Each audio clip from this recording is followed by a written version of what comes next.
よし、完成。さ、次。ねえ、ベルゼクル。そういうことがあってもいいのかな。何があってもいいんだ。Alright, so here lies Shiunji Family Episode 8, and my friends, another week we are bequeathed with a nothing burger of an episode. And if you don't believe me, there was nothing that happened this episode. Some notable things that did occur, but I still think it's a nothing burger of an episode because tell me like how it really impacted.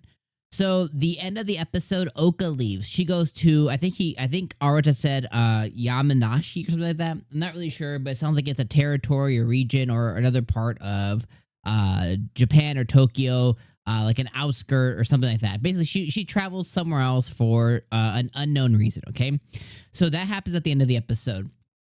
Then we have Arata and Banri, and basically we get Banri's backstory. She wants to be a nurse because her mom was sick and she saw her in there, and nurses made a big impact in her life, so she wants to be a nurse. So there are two things that occurred.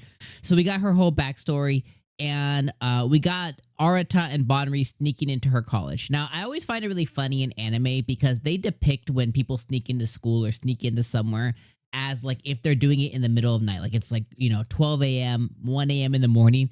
But Arata had just gotten home from school, so it's probably like 7 p.m. Like, I mean, it's probably it's probably like super early because even Banri's like, oh, I have time to go home and work on my dolls and stuff. So I found that incredibly silly because I'm just like, they always, it's not just a Shiunji family thing, it's just an anime thing in general. So, Arata goes and helps her, and the whole entire scene took about 10 minutes. So it was like about a 10-minute thing that we had Banri and Arata sneaking into the school. And their interaction, completely platonic, completely normal. The only thing that threw it off from being normal is, of course, once again, Arata's reactions. Boy blushes at everything. And even though he has this really big bond with his sister, because it's Banri and then him as far as age goes, or Banri, then the blue hair girl, and then him. But he's only like 2 years younger than her. So they're still relatively really close, year and a half, 2 years apart. They're still really relatively close in age for them to have had a really strong relationship as they were kids. But apparently that just goes all out the window because he touches a titty and suddenly his whole day is crazy, even though that's his sister, his big sister. And he shares that moment once again. He's even like looking at his hand like, dude, just go jerk off already. Like, I hate it because it's just so dumb. But it takes 10 minutes of the episode. Then prior to that, we really just have Oka and what's her name? Oka and the girl who's in love with him. She's the best girl. She's the smallest one though, out of the few. Kotono. So we had Oka and Kotono, and basically Kotono's just calling out Oka of like, oh, I heard you're in love with him, and Oka's like, denial. Okay, so she's gonna go self-reflect in whatever she left to go to. And then before that was just Minami, apparently waking up to the fact that she also might be in love with her brother. And again, the moment that she shared was totally a sibling interaction, right? Arata was looking out for his sister. Arata was asking, the coaches to let her play whatever. Totally normal thing for like a bigger brother to do, like, knowing that she's not mature enough to say what she wants, so doing it for her.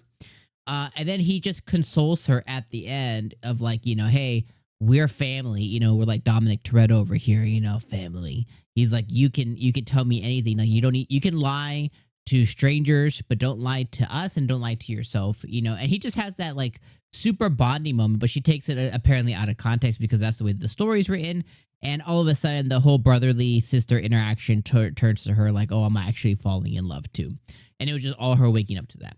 So again, that's why I call it like a nothing burger, because again, I think where the show shines the most is last episode I thought was awesome.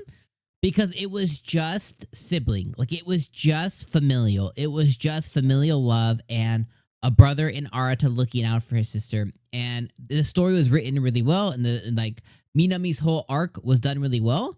And I think that could extend to this episode too if it just focused on Banri and Arata and their like bonding of each other and him finding out, her reasons for doing what she's doing, and make it less about the blushing, make it less about the thing. But regardless, the show's about Arata being in one big harem, And I think that's to its detriment. I think that's what makes the show suck.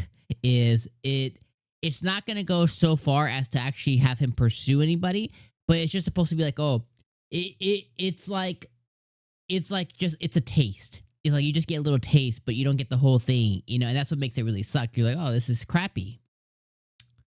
So anyways, yeah. Anyway, Shiunji Family episode 8, to me, a big nothing burger because I know nothing's gonna come of it. And we're probably gonna be on episode 12, and we're still not gonna get any fan service, you know, into the point of where Arata actually makes a move or one of the girls makes a move on him legitimately. And because we're not gonna get that, it's like, okay, well, let's not focus on that. Let's focus on the story stuff. But then it's because it's so focused on the fan service and the harem that it doesn't want to. So it's just a big mixed bag of nothing to me. So let me know what you guys think in the comments below. I'll be back for episode number 9. We'll see where Oka went and her self-reflection and whatever else she's got going on. I'll see you then, my friends. Peace.